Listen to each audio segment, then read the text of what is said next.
laringe aparece a partir del cuarto semana de gestación. Forma parte del surco laringotraqueal con una pequeña invaginación que hay del divertículo laringotraqueal. Ahí es donde aparece la laringe. ¿Ya? Si ustedes recuerdan un poquito, hemos visto nosotros dentro de lo que es la faringe con cavidad nasal, la orofaringe con cavidad oral y la faringe. Y después de la faringe, este pequeño espacio, este pequeño órgano es la laringe. ¿Ya? La laringe es una estructura tubular irregular que tiene dos aperturas, una anterior, que está a nivel bucal, y otra nasal, oro y naso. ¿Ya? Esto forma parte en realidad de la faringe, ¿no? Que está formado justamente por tres músculos constrictores, superior, medio y inferior. El límite de la faringe, esto ya lo hemos visto en la anterior clase, en la orofaringe. Hemos hablado también de la orofaringe, del anillo de Waldeyer, junto con ello la parte de la tónsila o lo que son las amígdalas palatinas, el paladar blando, la vallécula y la base de la lengua, que forman parte de la orofaringe y forman el anillo de Waldeyer. Para que nosotros hablamos ya un poquito más de la hipofaringe y más que todo sobre la laringe, que es este pequeño espacio, esto es la laringe, solo estito, tiene la forma de un embudo, mide aproximadamente 7 a 8 centímetros de longitud y 2 centímetros de diámetro. Este está constituido generalmente en la parte de arriba por las cuerdas vocales, ¿ya?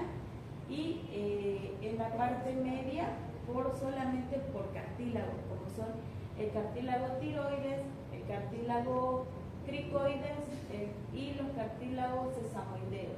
¿Ya? Esto también ya lo vimos, la parte de la nasofaringe, los músculos constrictores superior y medio, ya lo vimos en la anatomía. Ya lo estoy pasando porque eso ya lo vimos en la anterior clase. La fisiología faringe en vía aérea también ya lo vimos. ¿Ya? El vestíbulo, el ventrículo, que forma parte de la división entre faringe y laringe, eso es lo que recién vamos a comenzar a ver. Entonces, ¿cómo está formado el esqueleto de la laringe? Está conformado por el cartílago tiroides, en la parte de atrás por los sesamoideos, el aritenoides y aquí el cartílago cricoides, que tiene la forma de un anillo. El hueso hioides también forma parte de los medios de fijación de la laringe. Tiene la forma de una U, tiene dos astas mayores y dos astas menores. Tiene un borde superior, un borde inferior, una pared anterior y una pared posterior. Esta es un medio de fijación en la parte del cuello, ya que de aquí para arriba van los músculos suprayoideos y de aquí para abajo están los infrayoideos, además de esta membrana que es la membrana tiroidea, ¿no? Esta membrana tiroidea. Aquí tenemos el cartílago tiroides. El cartílago tiroides tiene la forma de un libro, ¿ya? Tiene dos láminas cuadriláteras, tiene la parte hialina mayor y la escotadura o prominencia. También tiene sus cuernos superiores y sus cuernos inferiores. Tenemos la epiglotis. La epiglotis forma también parte del esqueleto laringio. Tiene la forma de una hoja, tiene una base, un vértice, es un cartílago fibroelástico, ¿ya? Tiene una pared superior y una pared inferior. Y esta forma parte de la cavidad de todo lo que es de las cuerdas vocales. Este es el cartílago cricoides, que tiene la forma de un anillo, presenta unas depresiones y unas prominencias en la parte de adelante, en toda su placa anterior, ¿ya? Y aquí en la parte de atrás el arco, ¿no? Que como dice siempre, tiene forma de un anillo. Este es el cricoides. El aritenoides, arriba de los cricoides están los aritenoides, tienen una forma triangular, una base, una vértice, y Arribita de aquí de los aritenoides están los corniculados o de Santorini, que también tienen la forma de un triángulo, una base, una vértice, una pared interna y una pared externa. Y más chiquititos todavía que no se llegan a visualizar están los cuneiformes o también sesamoideos conocidos, que son muy pequeñitos cartílagos que forman parte de la laringe. Dentro de la parte de los músculos que forman parte de la laringe, de la anatomía laringea, tenemos los músculos que son del suprayoideo e infrayoideo. Los suprayoideos tenemos el externo ioideo, ¿no? El externo tiroideo, el tiro ioideo, ¿ya? El tiro ioideo y el homo ioideo, ¿ya? Ustedes saben que los puntos de fijación del hueso ioide son justamente estos, ¿no? Los suprayoideos, que son el digástrico, el miloioideo, el genioioideo y el estiloioideo, miloioideo y el genioioideo. Esos son los 4 músculos suprayoideos. Digástrico con su vientre anterior, su vientre posterior, estiloioideo, que van del hueso ioides a la apófisis estiloide, miloioideo, que es este de acá, ya que va de la apófisis miloioidea hacia el ioide, y el genioioideo, de las apófisis geni hacia el hueso ioides. Y estos son los infrayoideos, el externo ioideo hasta arriba, el externo ioideo hasta arriba, el externo tiroideo hasta la cartílago cricoide, del cartílago cricoide al hueso ioide, tiro ioideo, y el homo ioideo, del omoplato hacia el hueso ioide. Esos son los infrayoideos. Aquí los suprayoideos, nuevamente, digástrico, su vientre anterior, su vientre posterior en la parte de atrás, la genioideo, que van de las apófisis geni al ioideo, el miloioideo, que está como un ojal, y el estiloioideo, que va de la apófisis estiloides al hueso ioide. La articulación de estos cartílagos llegan a formar las cuerdas vocales y la división de la vía aérea con la vía oral, ¿no? Ustedes saben que la epiglotis es como un punto de fijación y de división a la vez para la laringe, ya que cuando se abren las puertas vocales, el paciente está introduciendo aire o está eliminando aire, ¿no es verdad?, a través de la laringe.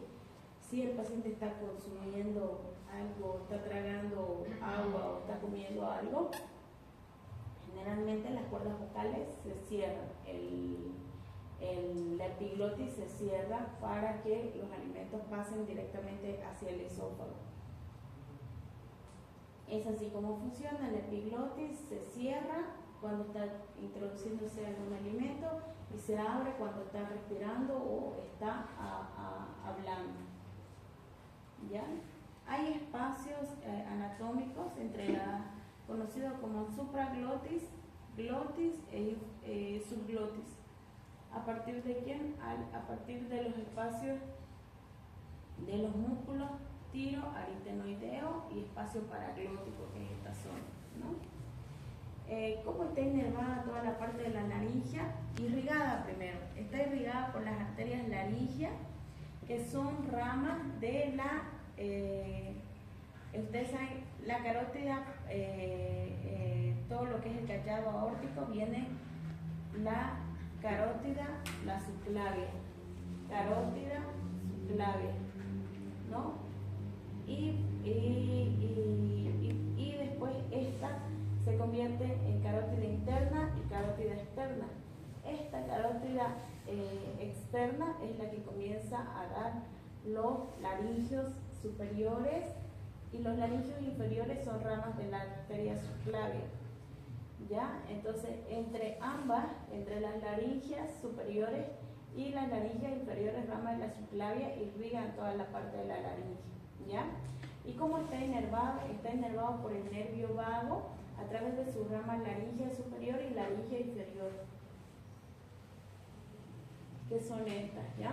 Estas son las encargadas de las cuerdas vocales también, por eso es que cuando uno hace una tiroidectomía, retira la glándula tiroidea, generalmente el paciente llega a veces, si nosotros tocamos las laringes, a quedarse afónico, no puede hablar. ¿Ya? La anatomía de las cuerdas vocales histológicamente está formada por diferentes capas, como son el epitelio escamoso, la lámina propia superficial, la lámina propia intermedia y la lámina propia profunda o de fibroblastos, ¿no? Y el complejo muscular, que ya es el tiroaritenoideo. ¿Cuál es la función de la laringe? ¿Ya? La laringe es como un esfínter, porque gracias al epiglotis, vuelvo a repetir, divide la parte de la vía aérea con la parte de la vía oral. Al cerrarse, prácticamente los alimentos pasan. Al abrirse, entra lo que es el aire.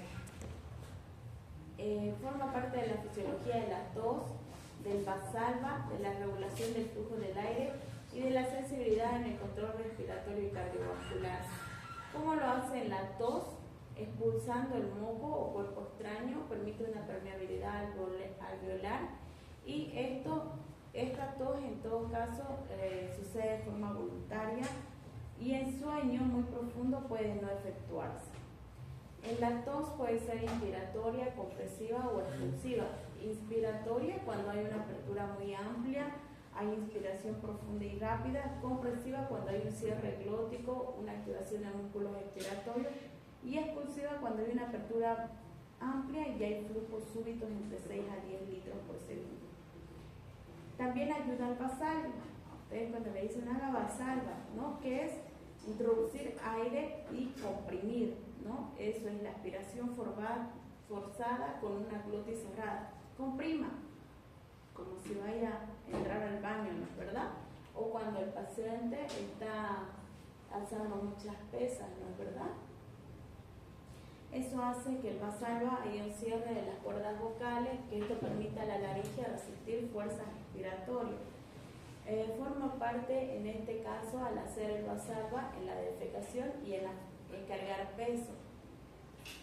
Y hace presión hacia la cavidad abdominal, como ustedes pueden ver, y estabilizar el tórax.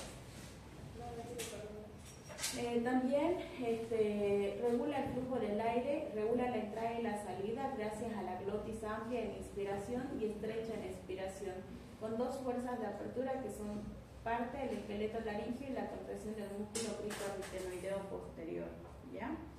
Y también tiene la regulación sensorial respiratoria a través de los laringoespasmos y del colapso cardiovascular. En el laringoespasmo produce una aducción excesiva, irritación laríngea, o también hay problemas a nivel de los nervios laringeos, ¿ya?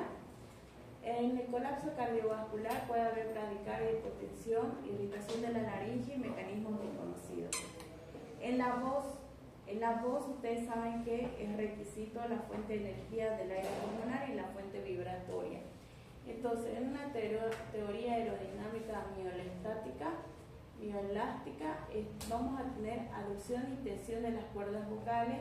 Esto va a hacer que nos vaya a una presión de la subglotis, incrementa, y a una vibración de las cuerdas vocales. Por ende va a haber una apertura glótica inferior a superior y un cierre de inferior a superior de las cuerdas vocales. Entonces, la fisiología laríngea también es un componente del habla, gracias a la fonación, resonancia y articulación.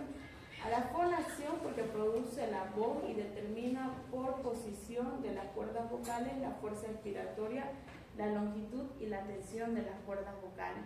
La resonancia gracias al balance del habla oral-nasal, y está determinado por la musculatura velofaringea, nasofaringea de la cavidad oral y nasal. Y en la articulación por la producción de los sonidos del habla, y está determinado por labios, lengua y mandíbula. En la respiración es un fuerte de energía para el habla, dinámica del flujo aéreo, y está determinado por inhalación y exhalación. La prosodia, producción de sílabas, acentos, patrón de voz afectiva, y está determinado por fuerzas articulatorias, fonatorias y respiratorias, ¿ya? ¿Cómo vamos a hacer nosotros la evaluación de la laringe? Principalmente por la disfonía. El paciente que tiene un problema de laringe viene porque tiene disfonía. ¿Qué es la disfonía? Es la alteración de la calidad del tono o el volumen o el esfuerzo vocal, deterioro de la comunicación de voz, inicio, duración, pues tenemos que ver si es agudo, si es crónico o si ha empezado en un periodo temprano o tarde. ¿Cuáles son los contribuyentes para que nuestro paciente tal vez tenga alguna disfonía? Generalmente son cuando hay odinofagia, cuando hay tos, cuando hay congestión o cuando el paciente, no sé si les ha pasado, consume bastante alcohol o tabaco, también tiene algún grado de disfonía. Desorden neurológico, hipotiroidismo, algún problema psicológico, trauma o intubación, que también se produce problemas a nivel de los nervios laringeos, cirugía en los nervios laringeos, ¿no? Radiación también, ocupación va a depender de la ocupación también. Algunos medicamentos que te pueden llegar a producir disfonía. ¿Cuáles son? Warfarina, que son trombolíticos, el sildenafil, los bisfosfonatos, los IECA, que son el losartán, el enalapril, ¿verdad? La testosterona, esteroides inhalados y los antipsicóticos. ¿Cómo vamos a hacer la evaluación de la disfonía? Las disfonías pueden ser congénitas porque hay bandas o membranas congénitas. Pueden ser infecciosas cuando hay una laringitis o hay una inmovilidad idiopática o un desorden muscular. O puede deberse también a toxinas, traumas por la presencia de quistes y nódulos, como pueden ustedes ver ahí, o pólipos, ¿no? O abuso bucal, que son también el edema de Reinke, granuloma, cáusticos. Así se ve una laringitis roja. Y así son las bandas elásticas, bandas congénitas. Y esto lo que ven aquí es el edema de Reinke, ¿ya? Edema de Reinke, cuando hay un proceso infeccioso constante, hay un edema, ¿ya? Y aparte porque también estamos resfriados y aparte nos ponemos a cantar o a gritar, el paciente prácticamente después no puede hablar, ¿no? La disfonía también puede ser por neoplasias, como son la papilomatosis. Miren, la papilomatosis respiratoria o cáncer laringio o masas benignas como los hemangiomas. Endocrinológico puede ser por un hipotiroidismo, un desorden gonadal adrenal o la presencia de pubertad. Y neurológico puede ser por espasmódico, temblor local, parálisis cerebral, enfermedad de mielina, el Merkerson, Rosenthal, el Parkinson, la ACV, que es enfermedades cerebrovasculares, el Guillain-Barré, la miastenia gravis y la parálisis vocal. Y otros que también te pueden producir disfonía son las enfermedades de reflujo gastroesofágico, enfermedades de tejido conectivo como la artritis reumatoidea o el lupus eritematoso sistemático o también psicogénicas. Algo muy importante que es pregunta de examen, la disfonía que no se resuelve después de los 3 meses debe considerarse de alta sospecha o malignidad. ¿Qué quiere decir? Que si nuestro paciente, digamos que tiene una laringitis y está con una disfonía, pero esta disfonía la lleva más de 3 meses, hay que pensar o sospechar en un proceso cancerígeno, ¿ya? Y esto también hay que buscar algunos factores como son que el paciente abuse de tabaco, que abuse de alcohol, que tenga una masa en el cuello, que tenga hemoptisis, disfagia, odinofagia, otalgia, compromiso aéreo, sintomatología neurológica, inmunocompromiso, aspiración de cuerpo extraño, neonatos, posterior a intubación o cirugía de cuello, ¿ya? Entonces la disfonía que no se resuelve después de los 3 meses, considérenla que puede ser algo maligno. En la semiología nosotros tenemos que ver lo principal es las obstrucciones respiratorias, ¿no? Muchos pacientes que mueren por una obstrucción respiratoria, una insuficiencia respiratoria, debido a la dificultad del paso del aire respirado a través del árbol respiratorio. Puede ser alta a nivel de la laringe, tráquea, bronquios principales, o puede ser baja a nivel bronquioalveolar. Puede haber con retención de secreciones en sujetos inconscientes, debilidad en los músculos respiratorios, enfisema y bronquitis crónica e infecciones crónicas broncopulmonares. La tos es el inicio del cortejo sintomático, puede haber estridor, tiraje o cianosis, ¿no? El estridor que se debe al ruido del paso del aire por la disminución. Eso se escucha, estridor, ¿no? Por disminución de la luz en el sitio de la obstrucción. Tiraje es cuando prácticamente hay retracción de los tejidos blandos y ustedes ven cómo se retrae, sube y baja ese tórax por el esfuerzo muscular para poder mantener el intercambio gaseoso. Puede ser supraesternal, supraclavicular e intercostal. La cianosis, que como ustedes pueden ver en la imagen, es la coloración amoratada que se observa en las mucosas, en los labios y en los lechos de las uñas, debido al color oscuro de la sangre que le falta oxígeno.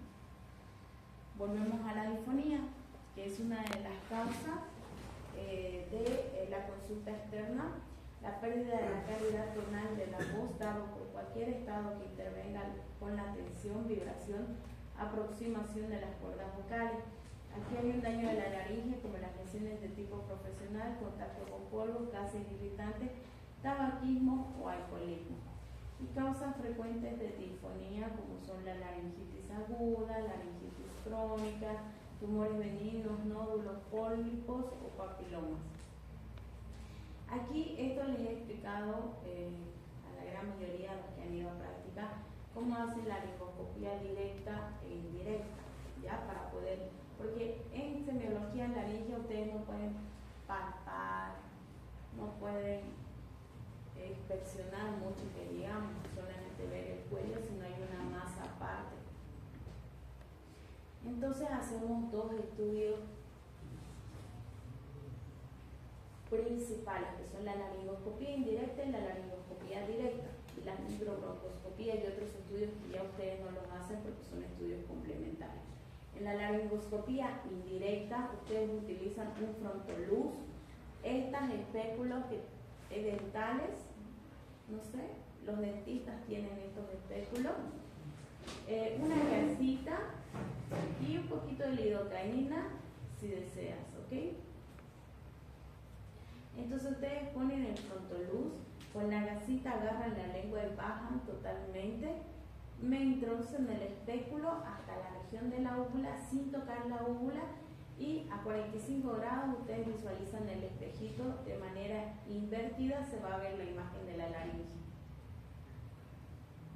Se examina la cavidad bucal, la faringe y se pide al paciente que saque la lengua para tomarla con una gasa.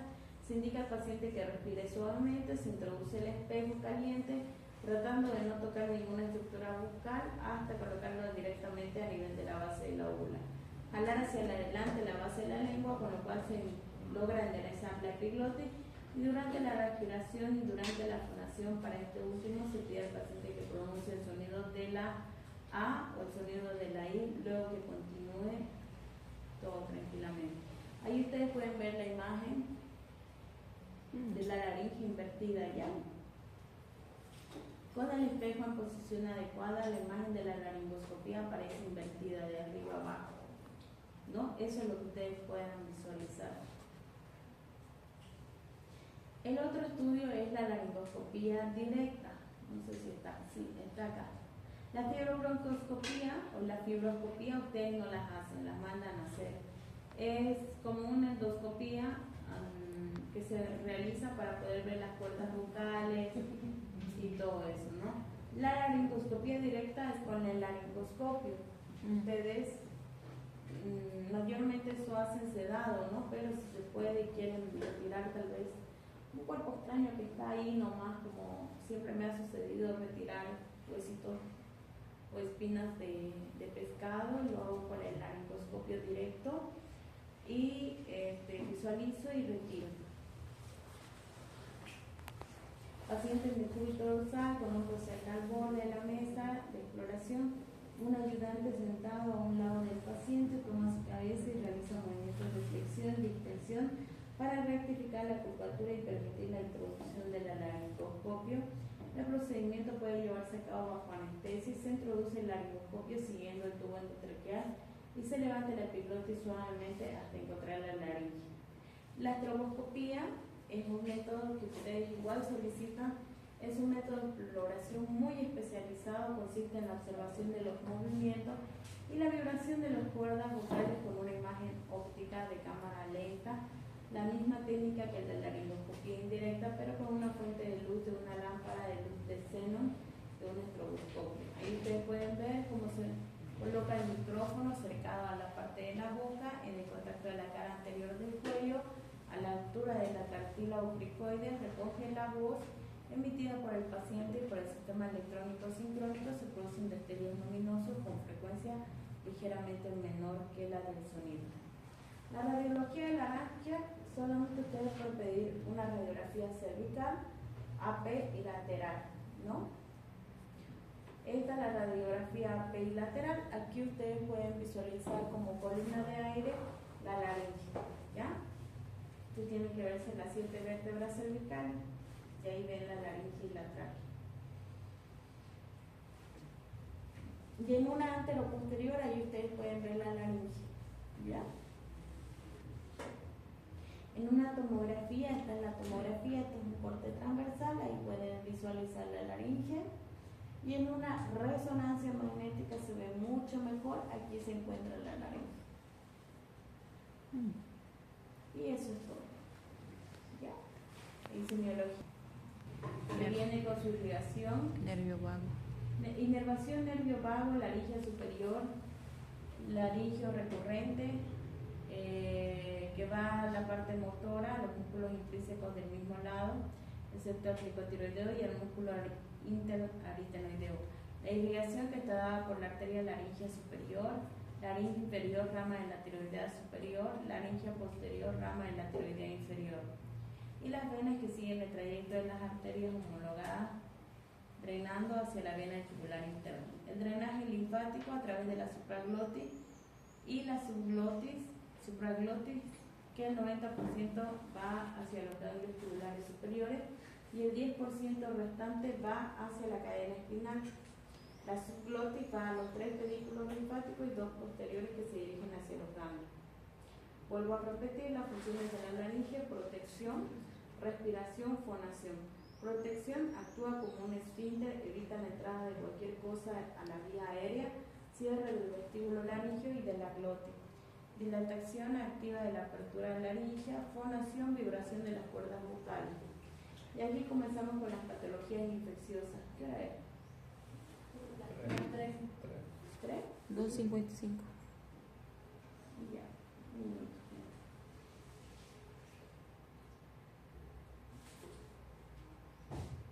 Vamos a ver un poquito sobre las patologías, ya que nos da tiempo, así la próxima clase damos nomás el examen práctico.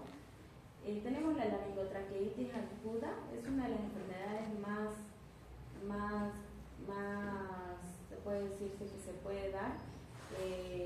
Mayormente se da en los recién nacidos. Es una enfermedad infecciosa aguda del tracto respiratorio superior.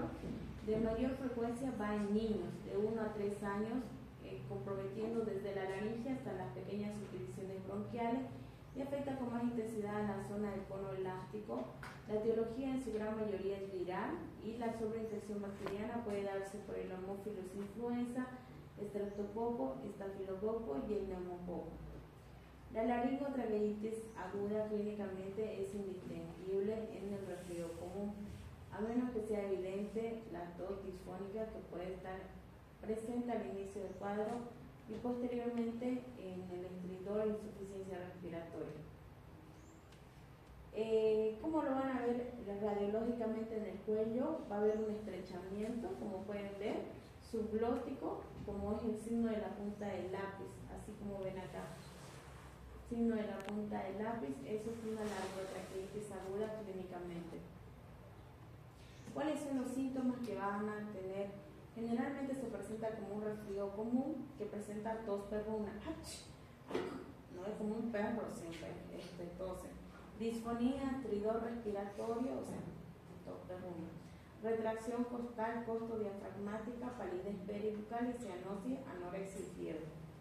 Cuando el paciente está gravemente comprometido, debe hospitalizarse asegurando la vía aérea por intubación endotraqueal o traqueotomía. El tratamiento de una laringotraqueitis es hidratación parenteral, corticoides endovenosos, antibióticos como beta-lactámicos como la amoxicilina con ácido clavulánico o la ampicilina más surfactán o la cefproximo o ceftriaxona. Y la adrenalina por presión positiva se ha demostrado de gran utilidad en el manejo del edema y la ciclosis. La epiglotitis aguda, su nombre lo está indicando, epiglotitis, inflamación o infección de la epiglotis, es una laringitis aguda de rápida progresión, afecta de forma preferencial a la epiglotis y se presenta con frecuencia en niños de 2 a 7 años. El agente etiológico más común es el Haemophilus influenza. Clínicamente, el niño comienza con una disnea de comienzo brusco y rápidamente progresiva, presenta odinofagia, presenta alteración de la resonancia de la voz, respira mejor sentado que ligeramente inclinado y hay un aumento de volumen. Y si ustedes visualizan en una laringoscopía indirecta se ve la epiglotis enrojecida. Para poderla verla mejor, en este caso pueden pedir una radiografía del cuello lateral. ¿Cómo se hace la epiglotitis en manejo? Generalmente estos pacientes se los internan. Algunas veces en las epiglotitis necesitas intubar y hacer un manejo en UCI.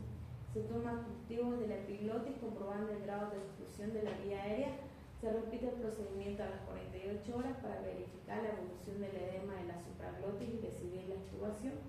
Los antibióticos que vamos a utilizar son amoxicilina con ácido clavulánico, ampicilina más sulbactam y la ceftriaxona. El absceso paralaringio es más que todo una complicación de una faringitis o una amigdalitis estreptocócica. Aquí el pus va a estar localizado por fuera del músculo constrictor inferior y junto a la túnica carotidia va a presentar tumefacción toda la parte del cuello. El diagnóstico se hace con una ecografía o tomografía y el tratamiento hacemos drenaje del absceso, penicilina, ampicilina más sulfactán y amoxicilina con ácido clavulánico. Pregunta de examen: patologías infecciosas crónicas, ¿cuáles son? Laringitis tuberculosa, laringitis sifilítica, escleroma de la laringe, lepra y micosis laringea. Dentro de las patologías inflamatorias está la laringitis aguda, que es una inflamación aguda de la laringe que está asociado, como hemos dicho, al resfriado común. Produce disfonía, tos seca, dolor de la garganta en adultos. La inflamación afecta al vestíbulo y la hendidura glótica. Afecta sobre todo a la función fonatoria viral por la influenza del rinovirus, el adenovirus, el parainfluenza, el virus sincitial respiratorio y coxsackie. Y el 10% de las faringitis son estreptocócicas, ¿no? El diagnóstico es clínico netamente y con laringoscopía. El tratamiento es reposo de la voz, analgésicos, modificar con aire, hacer nebulizaciones con corticoides, videolaringoscopía o nasolaringoscopía. Si se prolonga la disfonía más de 10 a 15 días, se recomienda hacer una laringoscopía para descortar algún tipo de neoplasia. En una enfermedad banal, en cualquier momento puede presentar complicaciones graves, sobre todo en niños, ¿no? En la laringitis aguda en el niño está denominada laringitis disneizante. El factor predisponente puede ser la anatomía de la región con el diámetro de la laringe en el lactante, que es igual al de su dedo índice. La submucosa es muy laxa y rica en tejido linfático, lo que favorece el edema, la hipersecreción y los espasmos. Y la forma bicónica de la endolaringe favorece la acumulación de secreciones disminuyendo la corriente del aire. La laringitis edematosa no es frecuente, es importante cuando compromete la epiglotis de inicio generando disfagia o disnea, que puede ser intensa y puede ser de etiología viral o generalmente puede ser alérgica y en ocasiones por corticoides, ¿no? Si la disnea es grave, hay que hospitalizar al paciente. La laringitis crónica es cuando ya hay una inflamación de la laringe de forma crónica, se divide en específicas e inespecíficas. El más importante es la inespecífica. Las crónicas van relacionadas con inflamaciones crónicas de la laringe con causas bien definidas en la anatomía. Los factores que pueden irritar son el tabaco, el alcohol, el reflujo gastroesofágico crónico. En estos casos son por infecciones a repetición. Afectan las cuerdas vocales, pero no altera su movilidad. Afecta predominantemente a varones y adultos jóvenes entre 30 y 60 años. Ahí vamos a quedar en tumores benignos, ¿ya?